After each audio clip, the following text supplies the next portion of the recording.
Good morning. Let me just take a moment to thank you for coming out this morning. I'll be relatively brief, and we'll respect your time, so we thank you for being here. I'm Vic Reynolds. I'm the director of the Georgia Bureau of Investigation. Standing with me to my right is Scott Dutton. He's the deputy director of the Bureau, head of the investigations. To my left is Ms. Joyette Holmes, the DA. She'll speak in a moment. I'll allow her to introduce some folks who are with her today as well. As you're well aware by now, the agents from the GBI secured arrest warrants yesterday afternoon for the arrest of William Bryan in Glenn County, Georgia. He was charged with the offenses of felony murder and criminal attempt to commit the felony offense of false imprisonment. The defendant was arrested around 5:35 yesterday evening in Glenn County without incident, was turned over to the Glenn County Sheriff's Department, and was booked into that local jail. I just wanted to take a moment this morning and to thank some of our partners in this case who have assisted us to this point of the investigation. Of course, the Glenn County Sheriff's Department for their assistance yesterday, along with the Georgia State Patrol and the FBI. I also want to take a moment on behalf of the Bureau to thank the Cobb District Attorney's Office and Ms. Holmes to my left for their involvement and assistance throughout the course of this investigation once they became involved. I want to take a moment as well on a little bit more of a personal note and thank the Arbery family for their patience, and thank the city of Brunswick and Glenn County and the state of Georgia and the citizens here for their patience as well. As most of you will recall who've been following this case, the GBI was requested to become involved. I think today's our 16th day of the investigation. When we first became involved, we respectfully requested the citizens of Brunswick, Glenn County, and the state of Georgia, and to some extent this country, to grant us some patience to allow us to conduct the investigation. That's been done, and I want to tell you on behalf of this Bureau, we sincerely appreciate that. It wasn't an easy thing to ask. When we became involved, we knew the case was already over 2 months old. It was not that way to this Bureau because May 6th was our first day of hitting the ground running, investigating the case, but we certainly realized it was a case that had been around a while. It was a case that has generated a great deal of emotion and passion, and we respect that. And so I cannot begin to tell you from the bottom of our heart as an agency how much we appreciate the city, the county, the state, and to some extent this country granting this agency the ability and the patience to do our job. Also, if you will indulge me just a moment, I want to thank the agents of the GBI for their disciplined, methodical approach in this case. I'm very proud of the agents who've worked virtually non-stop since the morning of May 6th in conducting this investigation. As I said a moment ago, this is our 16th day of conducting the investigation. I'm very proud of the agents who I work with day in and day out. As I told you back when I stood before you 2 weeks ago today, we intended on turning over every stone in this case. The agents have done that, and I'm very, very proud of the work they're doing, and I appreciate them. Procedurally, what will happen at this point, we have a few more things to do in the course of the investigation. I'm not sure how long it will take us to do those, but it should be a relatively short period of time. Once we do that and we have the investigation buttoned down, we will turn that file over to Ms. Holmes and her staff. I'll let her speak in a moment procedurally what will be the next step for them. After she gets through speaking, I'll certainly make myself available to answer questions. I do want to give you a general reminder that this is an active, ongoing murder investigation. I cannot and will not speak factually about the case. I can't. This case eventually is going to be tried in a court of law. It cannot be tried out here in the open. It has to be tried in the sterile environment of a courtroom, and so I respect that and appreciate that. Questions about procedure, process, things of that nature, I will do everything I can to answer those questions, but I did want to just give you that reminder that I'm restricted from addressing the facts of the case. Those will come out in a court of law. So again, thank you for your time this morning. I'll have Ms. Holmes speak, and then I'll make myself available for any questions. Thank you. Good morning, everyone. I'm Joyette Holmes, the District Attorney for the Cobb Judicial Circuit. Our office will be handling the prosecution of the case against those who are charged in the murder of Ahmaud Arbery. We have been grateful for the confidence that the Attorney General, Chris Carr, has put in our office to handle this case. As we've said before in our previous statements, that we are going to make sure that we find justice in this case. We know that we have a broken family and a broken community down in Brunswick. Now, I do ask, I know that there are a lot of people who have questions about next steps, about the facts, about where we go from here. But we ask that you allow us to try those things in the courtroom for the sanctity of this case and just making sure that we are able to do what we as prosecutors are called to do as ministers of justice. The GBI has been great in the 10 days that our office has been assigned to this case in letting us have input and have discussions about where this case moves. They have been a wonderful partner to us in doing that. The Arbery family has certainly been grateful for the interest in this case, but again, as questions continue to come up, we prefer that we handle those in the courtrooms and in those next steps. I thank you so much. I have today with me my Chief Investigator, Charles Prescott, to my left, your right, as well as the Deputy Chief Investigator, Richard Randolph, and they have been working with the agents in the Georgia Bureau of Investigations to get to this point. So thank you again. I appreciate the opportunity, Director Reynolds, to be here this morning to address some of those and just to let everyone know that the confidence that I have in the office of the District Attorney in Cobb County and the team that we have assembled to prosecute this case. Thank you. We'll try our best to address some questions. If you have, I know you have a few this morning. If you'll allow me, I'll just start over here and work my way left to right. Yes, ma'am. Was Mr. Brian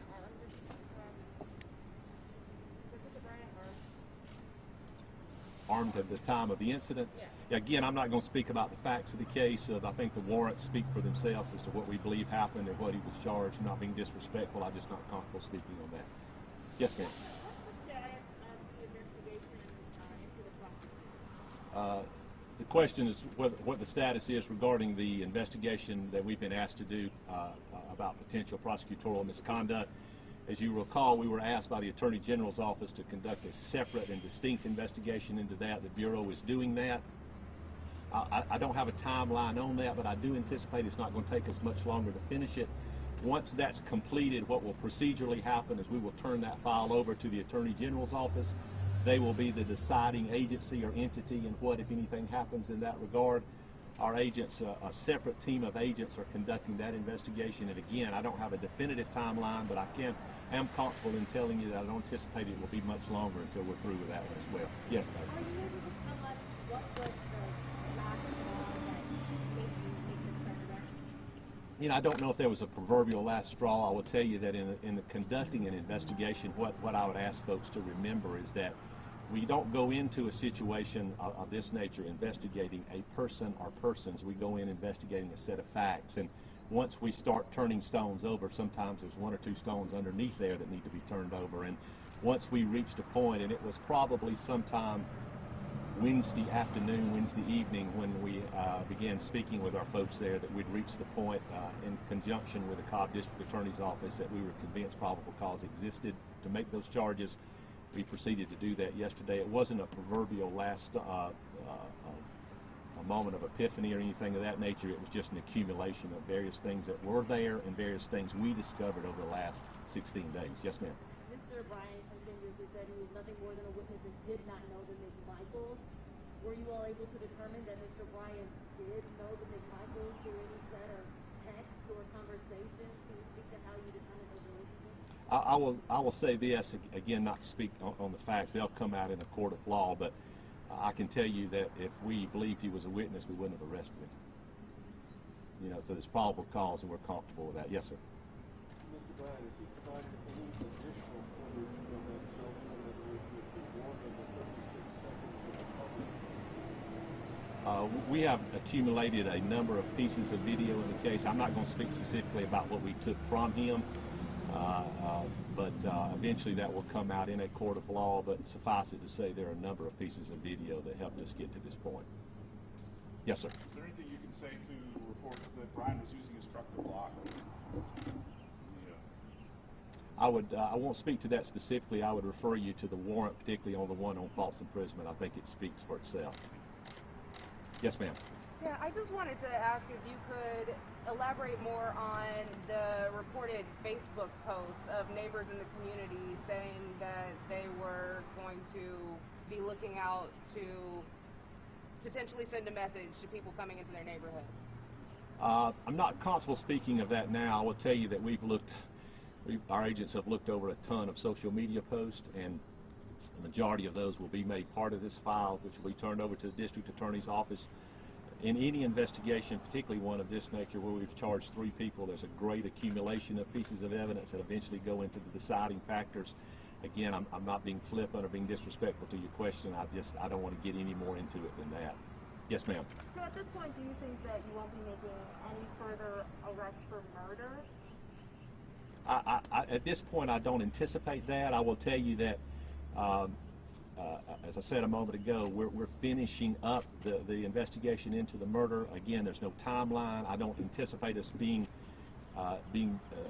much more into the case before we button it up and give it to the district attorney's office. But I will tell you this, as I said back on 2 weeks ago today in Brunswick, that we go wherever the facts take us. And you know, if the facts took us in another direction or to another person, we would go there. Right now, I do not anticipate that happening.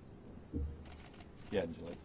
I was going to ask you about Mr. Bryan. Without going into the investigation, was he the first person that contacted police about the shooting? I don't want to say that. I don't want to answer that question yet. I will tell you that his, I think the warrants again indicate what we believe and are confident his involvement was. As far as when he may have contacted the police or if he was the one who contacted the police, I'm sure the Cobb DA's office will introduce that into evidence at the appropriate time. Yes, Mr. Reynolds, I was wondering if you can put on your former prosecutor hat on for a moment and put it in perspective for folks. We know that Bryan did not pull the trigger, so why would someone like him in these circumstances be charged with murder? Well, I certainly think that's a fair question. I understand people's concern or curiosity about that, but again, I would point you to what the warrants indicate. Felony murder is a crime in Georgia where if you are committing a felony crime and that crime ends up in the death of another human being, then that's a felony murder. And so, as the warrants indicated, he's charged with an underlying felony. He's also charged with felony murder. So we believe the evidence would indicate that his underlying felony helped cause the death of Ahmaud Arbery. It'll be the Cobb District Attorney's job, their responsibility, which they take on to prove that in a court of law. But they've been involved with us in the decision-making of this particular arrest. I think they're as confident as we are they'll be able to prove that up in the court of law when that day comes. Yes, ma'am. Mr. Reynolds, thank you. There was a text message that was sent from a police officer to a property owner, essentially urging him to contact Mr. McMichael if there were concerns about trespassers on his property. Is that police officer or are any police officers under investigation? You know, I don't want to speak on that directly. I will tell you that things that are relevant to this murder case we've looked at and are continuing to look at, if they're relevant to the murder case. What I would ask people to remember is that sometimes things happen in a case where perhaps acts are foolish, or perhaps acts are something that societally speaking we frown upon. Doesn't mean they're criminal. You know, we have to be able to differentiate, as my father often told me, differences in criminal acts and difference between acts of people who have their head stuck up their rear end. And so there's a difference. And so, and to answer your question, if the investigation leads to other folks, you know, those charges will be filed. If they don't, they won't. And to be clear, are you ruling out any additional arrests in this case? I'm not ruling that out, but I will tell you at this point, we feel confident that the individuals who needed to be charged have been charged. Yes, ma'am. I'm sorry, sir. On the prosecutorial misconduct investigation, how much are you coordinating with the Department of Justice? Is still all the work being done, or are you sharing? Are we working with them? Is that a fair statement? Yeah, we're working hand in hand in conjunction with them. The federal authorities have always been great partners with the GBI. They are in this particular case as well. I think it's suffice to say it's a single investigation being ran together. Now, ultimately, there may be different decisions made on a federal level and a state level, but right now we are working hand in hand with them. Yes, sir. What would be the crime that being investigated with the prosecutors? Potential crime? What would that be investigated? You know, if you will recall, what the request that came to the Bureau was to investigate whether or not there was any prosecutorial misconduct. Whether or not that leads to any criminal situations, Christian, I can't say at this point. I will tell you that the request was specific as to whether or not look at the conduct of prosecutors involved on the front end of this case. We are doing that. We're interviewing individuals. We're putting that file together, and it'll be turned over to Chris Carr's office in the Attorney General. Question for Ms. Holmes. Yes, sir. Ready to go. Ms. Holmes, are you considering a request for venue change for this trial? So it's a little early in the process to discuss the venue change. I anticipate that that will come up, that motions will be filed to that effect. And when it happens, we'll go through the process of getting that done or not. I also have a question for you, if you could. Have you spoken to the Arbery family in this process? And what are you saying to them to reassure them that this case will be tried fairly? I have spoken to the family. We started those conversations on the day that our office was appointed to handle this case. We've continued those conversations along with our team. They know and are aware that we have victim advocates in our office that are assigned specifically to their family to help them through the process so that they understand step by step what we are going to be doing. And so most of our conversations have been about that. A request also to help us to get to know Ahmaud. So as we go through this process, we can make sure that as the facts and the law come together, that we're doing the right thing by the case. When is the bond hearing and preliminary hearing going to be for the McMichaels? None have been scheduled as of yet. I do anticipate that counsel for each of the defendants in this case, that they will file a request for that. Are there concerns that because of the allegations of the prosecutorial misconduct, that it might interfere or undermine your prosecution of the case? And what are you trying to do to mitigate? So our office is focused on the prosecution of the case and where the facts and the law lead us to make that prosecution. We understand that there are going to be those distractions because people want to add narratives to the case that don't involve the prosecution. But we're doing the right thing by what we do. Our prosecutorial code of conduct requires that we be ministers of justice and seek that and only that in cases. So while it may be a distraction and people are talking about those things, we're not making that our priority, our primary focus. Talk about the transfer of evidence and investigative work to your office. How has that process been, especially since there are allegations of cover-up and mismanagement of the case early on? Talk about that transition to your office. Well, we've had complete confidence in the investigation that the GBI has done in this case. They have allowed us, certainly since we've been in the case, to talk through what that investigation has yielded thus far. But the discovery process and the full case file, that process is a little bit down the road. Did you have to go back to square one, essentially, given that there were so many issues early on in Boone County? That's probably more of a question for the director in that that investigation started 16 days ago, a little bit before our office was involved. Following up on that just a little bit, were you, can you talk about the role that your investigators will play in this? Will they be going back? Will they be gathering their own evidence, doing their own interviews? Well, right now they've worked in great collaboration with the agents in the GBI who have been working this case. So right now we're going to continue that. One more question, Aisha, and then we're going to wrap up. Many people have said that they would like to see the two DAs that recuse themselves come under investigation. If they were to, would that be your office? No, it would not. Can you recap the two assistants' names real quickly for me behind you? My chief investigator is Charles Prescott, and my deputy chief investigator is Richard Randolph. Thank you. Ms. Riddle, could you talk about the search warrant that was served on the microphone, and did that in any way play into the arrest of Mr. Bryan? You know, I'm not going to speak on what we found in that. That's something, again, factually, that'll have to come out in a court of law. I do want to wrap up and say this, and then I'll let you all get to your business. On behalf of the Bureau, I can't begin to tell you how much we appreciate the interest in this case. I know there's been a great deal.